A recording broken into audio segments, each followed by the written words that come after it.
Aku nggak suka melihat kamu lemah seperti itu. Arafah, tahu dia itu kakakmu. Tapi bukan berarti dia bisa berbuat semaunya padamu. Apalagi kamu itu sudah memiliki suami. Aku tidak rela jika kamu diperlakukan buruk oleh kakak kandungmu sendiri. Besok aku akan membawamu untuk berbelanja.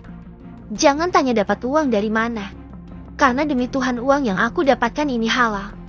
Kamu tidak perlu tahu uang ini bersumber dari mana.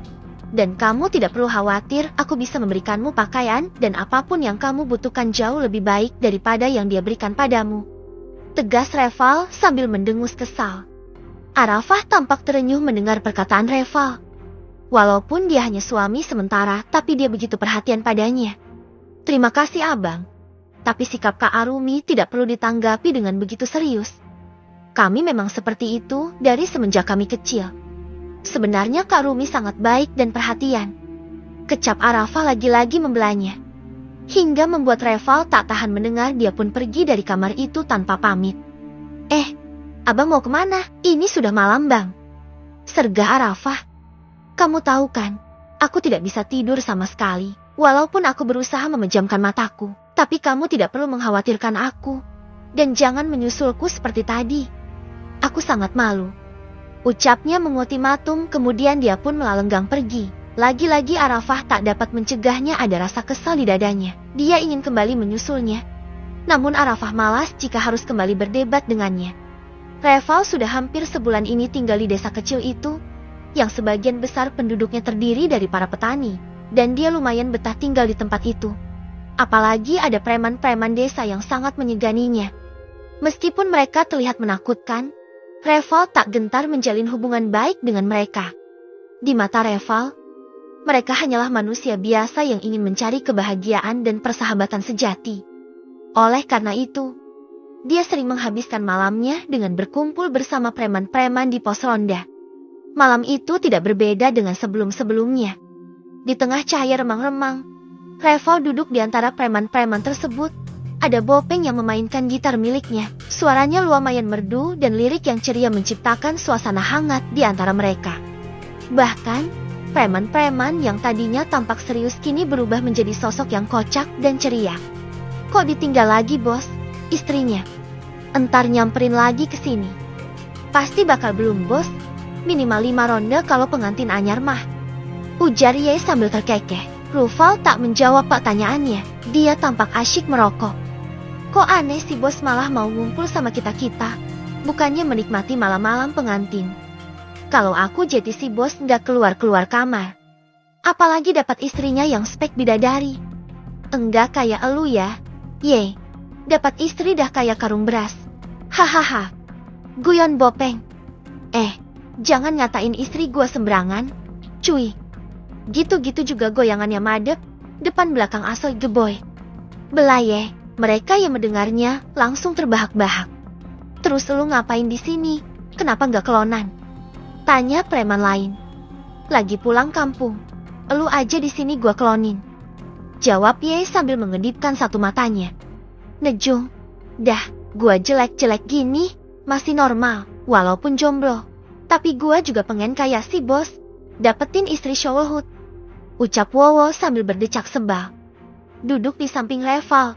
Grandong si Jabrik menampakkan berwajah seram yang selalu membuat takut para penduduk desa. Dengan tubuh agak tertunduk dan ekspresi yang sedikit lebih lembut, dia menikmati alunan musik dari gitar Bopeng. Kepala botaknya yang keriput dan tato-tato yang menghiasi tubuhnya hanya menambah kesan menyeramkan. Namun, di dalam hatinya, Grandong takjub dengan bakat musik Bopeng. Dia juga merasa senang bisa menghibur diri dengan suasana yang berbeda dari biasanya. Tidak jauh dari Grandong, Bopeng si botak duduk dengan jambul uniknya yang berwarna pirang. Jambul tersebut selalu membuat Bopeng tampak berbeda dari preman-preman lainnya. Meskipun namanya mengandung julukan botak, Bopeng jarang merasa minder. Ia selalu menjadi sumber keceriaan dengan tingkah laku kocaknya. Sedari awal, Bopeng sudah dikenal sebagai preman humoris dan menjadikan tingkah lakunya sebagai senjata utamanya. Kali ini, ia memilih untuk mendendangkan lagu dengan lirik yang menggoda semua orang di sekitarnya. Suara menyebar ke udara malam yang sepi, membuat semua orang tertawa terbahak-bahak. Kulit koneng-koneng cangkang cawu. Huntuna bodas tipung tari gua si kesik. Teriak para preman ikut berdendang. Reval hanya diam mendengarkan suara sumbang mereka. Tak jauh dari situ, ada Ye. Seorang lelaki kurus kering dengan tubuh yang ringkih. Dia tampak mengenakan pakaian lusuh dan wajah yang selalu pucat. Meskipun fisiknya yang tampak lemah, Ye memiliki semangat yang besar. Ia adalah orang yang rajin membantu setiap preman di kampung itu. Kali ini, dengan wajah yang serius, Ye mendekati Reval dan meminta izin untuk ikut menyanyi. Dengan suaranya yang kering, dia mulai menyanyikan irama yang melankolis, namun penuh dengan emosi yang kuat. Semua orang terkesima mendengar lantunan vokalnya yang menghanyutkan. Di sudut sebelah kanan, Wowo duduk dengan senyumannya yang lebar. Wowo adalah sosok ceria yang tak pernah absen kumpul dengan para orang-orang aneh itu. Pagi itu, Arafah terbangun lebih awal dari biasanya. Dia membuka matanya perlahan, membiarkan cahaya remang yang memenuhi kamarnya yang tampak teduh dan nyaman. Lalu dia menggeliat merentangkan tangannya hingga tak sengaja tangannya menyentuh sesuatu membuat dia terkaget melihat Reval yang tampak berbaring tertidur di sebelahnya. Arafah cepat-cepat terbangun. Dia begitu risih dan takut bila sudah berdekatan dengan pria itu. Shh, bisiknya dalam hati. Berusaha menggerakkan tubuhnya tanpa membangunkan Reval. Dalam diam, dia melirik jam wekernya. Jam 04,3. Dia masih memiliki cukup waktu sebelum harus berangkat mengajar. Dia merasakan jantungnya berdetak lebih cepat, hatinya merasa was-was. Ada desas-desua kalau dia tak dibolehkan lagi mengajar di sekolah TK itu karena beberapa orang tua murid protes setelah mengetahui pernikahannya dengan Reval yang dicap sebagai preman kampung. Apalagi Reval terlihat semakin intens bergaul dengan preman-preman itu. Belum lagi gosip yang mengatakan kalau dia hamil duluan, semakin menambah daftar rasa cemasnya untuk mengajar ke sekolah. Kemudian Arafah kembali menoleh ke arah Reval.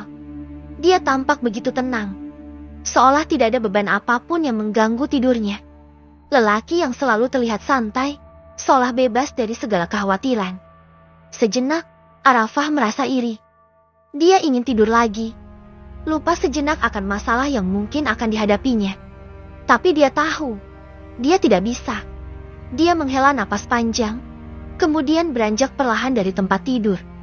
Dalam diam, dia berjalan menuju kamar mandi, mencoba sebisa mungkin tidak membuat suara apapun.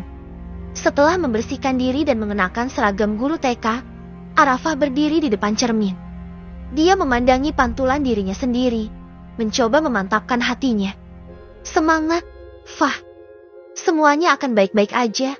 Kamu Heni perlu menjelaskan pada mereka dengan tenang, ujarnya pada dirinya sendiri. Setelah mengecek tas dan memastikan segala perlengkapan mengajarnya lengkap, Arafah memutuskan untuk membuat sarapan. Dia melirik Reval yang masih terlelap, lalu tersenyum getir. Dia berharap hari ini bisa berjalan lancar. Dia berharap dia bisa menjalani hari ini dengan baik, meski berat hatinya sudah terasa begitu berat sejak awal pagi. Semoga hari ini berjalan baik, gumam Arafah seraya beranjak dari kamar, meninggalkan Reval yang masih terlelap dalam tidurnya. Padahal Reval sama sekali tak bisa memejamkan matanya. Dia hanya beristirahat setelah asyik bergadang semalaman dengan teman-teman premannya itu. Dia tampak mencuri-curi pandang pada gadis manis yang masih sibuk membahani penampilannya. Tiba-tiba dia menyunggingkan senyumnya. Menurutnya Arafah terlihat sangat cantik memakai seragam itu. Tapi kemudian dia menggeleng. Pakai apapun dia memang terlihat cantik dan manis, gumamnya dalam hati. Namun dia segera menggelengkan kepala. Apa yang aku pikirkan? Benar-benar bodoh, gumamnya dalam hati. Arafah adalah seorang guru muda berusia 20 tahun. Selepas lulus SMA, Arafah tak melanjutkan kuliah seperti kakak-kakaknya yang lain karena terbentur biaya. Untunglah dia bisa ikut mengajar di TK walau tak ada latar belakang pendidikan mengajar. Dia hanya belajar secara otodidak. Namun dia merupakan guru favorit di sekolahnya. Sikapnya yang lembut dan ceria membuatnya sangat disukai anak-anak. Arafah selalu penuh semangat dan antusias dalam mengajar. Hari ini merupakan hari pertama Arafah datang ke sekolah TK tempat dia mengajar setelah pernikahannya. Begitu melangkah masuk ke pintu sekolah, Arafah disambut dengan penuh keceriaan oleh anak-anak muridnya yang masih kecil. Mereka langsung mengerubungi Arafah dengan wajah yang penuh senyum dan mata yang berbinar. Tak ada yang bisa menyembunyikan rasa bahagia mereka saat melihat sosok guru mereka datang dengan ceria.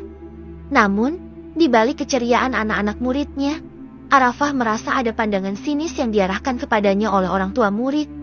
Mereka tampak berbisik-bisik dan menggelengkan kepala, sementara heran melihat Arafah mengajar kembali di sekolah tersebut.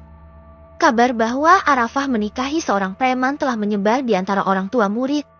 Mereka terkejut dan tak habis pikir, bagaimana bisa seorang gadis muslimah cantik mendapatkan seorang suami yang begajulan. Apalagi gosip berhembus kalau Arafah hamil duluan. Kelihatannya alim. Ternyata, bisik salah seorang wali murid. Katanya hamil. Ya, gak nyangka. Ya, padahal bapaknya ustadz. Loh, tapi kok anaknya murahan? Ya, celetuk mereka lagi. Beberapa wali murid itu pun rasanya hampir tak percaya. Bagaimana mungkin seorang guru yang dianggap sebagai panutan untuk anak-anak mereka memiliki hubungan dengan seorang preman? Namun, meski dipandang sinis, Arafah tidak terpengaruh dengan desas-desus yang beredar. Arafah masuk ke dalam kelas dengan senyuman yang tak pernah pudar dari wajahnya. Ruangan itu dipenuhi dengan keceriaan anak-anak yang menunggunya. Mereka langsung menyambut Arafah dengan pelukan hangat dan riuh rendah suara mereka yang ceria menggema di ruangan itu. Tanpa ragu, Arafah melangkah ke depan dan berdiri di depan papan tulis. Dia memulai pelajaran hari itu dengan menyanyikan lagu pengantar belajar. Suara merdu Arafah lantas mengalun di seluruh ruangan, menghipnotis anak-anak tersebut. Tatapan mereka penuh kekaguman dan kebahagiaan saat melihat guru mereka menyanyikan lagu dengan penuh antusiasme. Tak cukup hanya dengan menyanyi, Arafah juga membangkitkan semangat mereka dengan membuat yel-yel yang unik. Setiap hari, Arafah menemukan cara kreatif untuk membuat kelas menjadi lebih hidup dan seru. Anak-anak muridnya begitu menyukainya, karena Arafah tidak hanya mengajar, tetapi juga memberikan mereka kebahagiaan dan semangat dalam belajar. Tangan ke atas, tangan ke samping, tangan ke depan, dudunya yang rapi. Teriak Arafah berial-yel, hingga anak-anak itu pun duduk diam sambil tangan mereka bersedekap. Mereka tampak memperhatikan Arafah dengan seksama.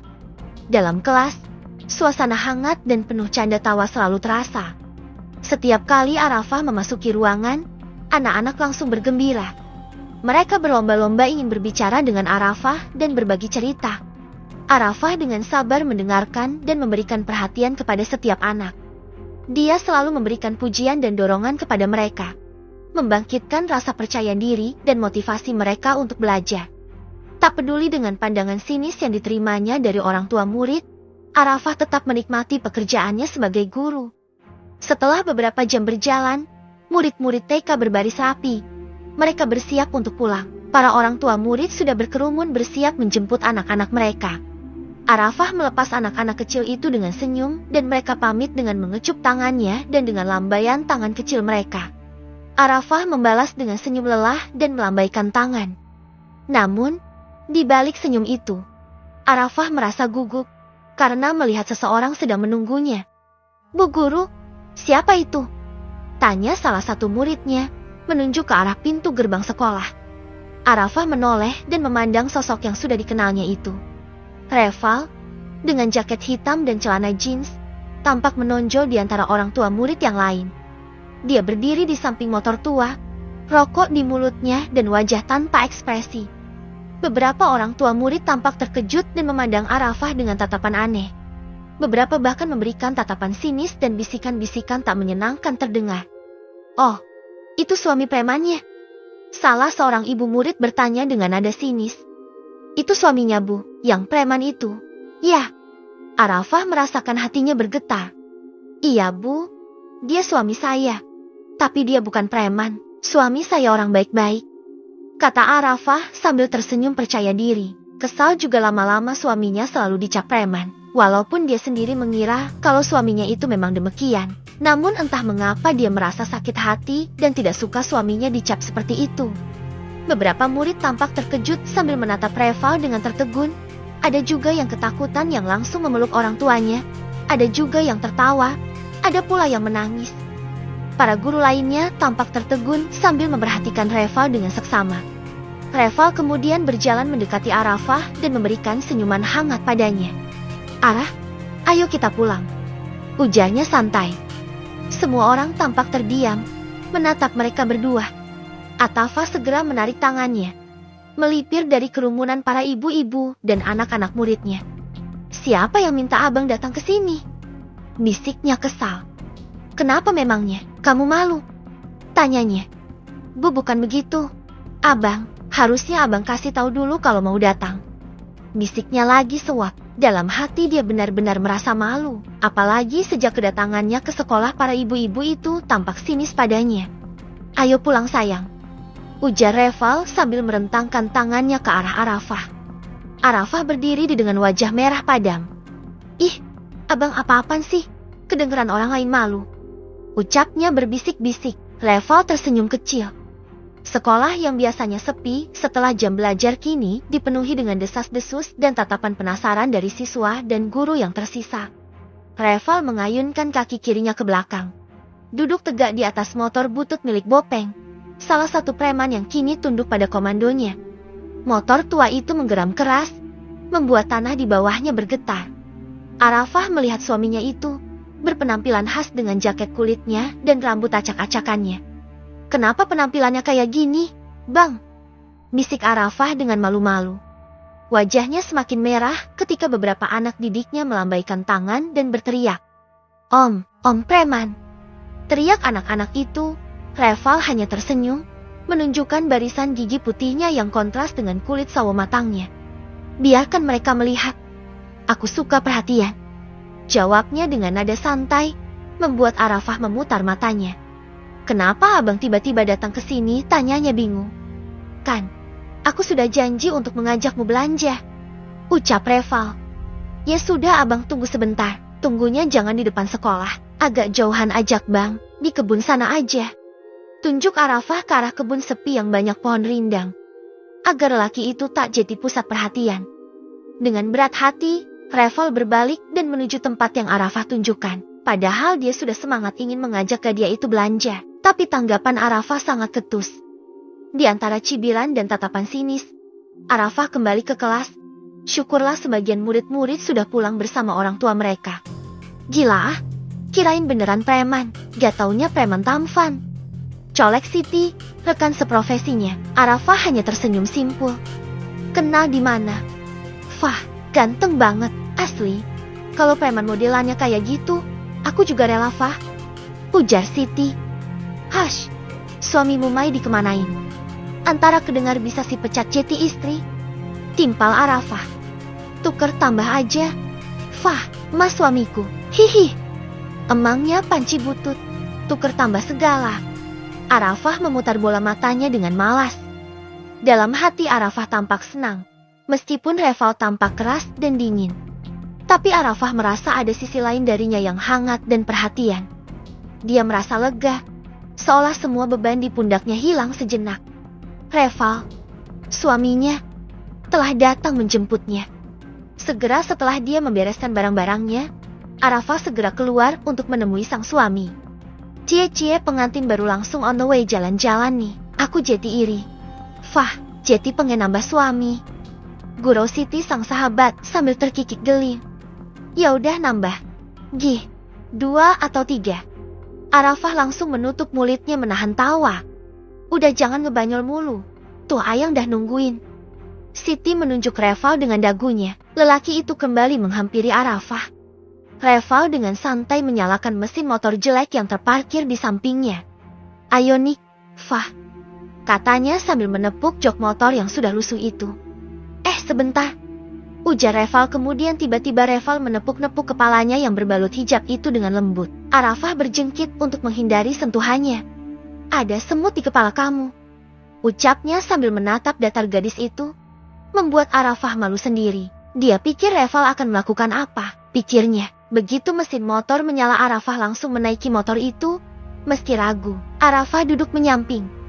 "Pegangan, nanti kamu jatuh," ujar Reval menoleh ke belakang. Arafah langsung menjawil pinggangnya walau hanya tampak berpegangan kecil pada jaketnya. Tentu saja gadis itu tak berani memeluknya. Namun Reval tiba-tiba mengambil tangannya dan melingkarkan di pinggangnya. "Pegangan yang kenceng, aku ngebut." Reval langsung melaju kencang, meninggalkan sekolah dengan debu yang berterbangan.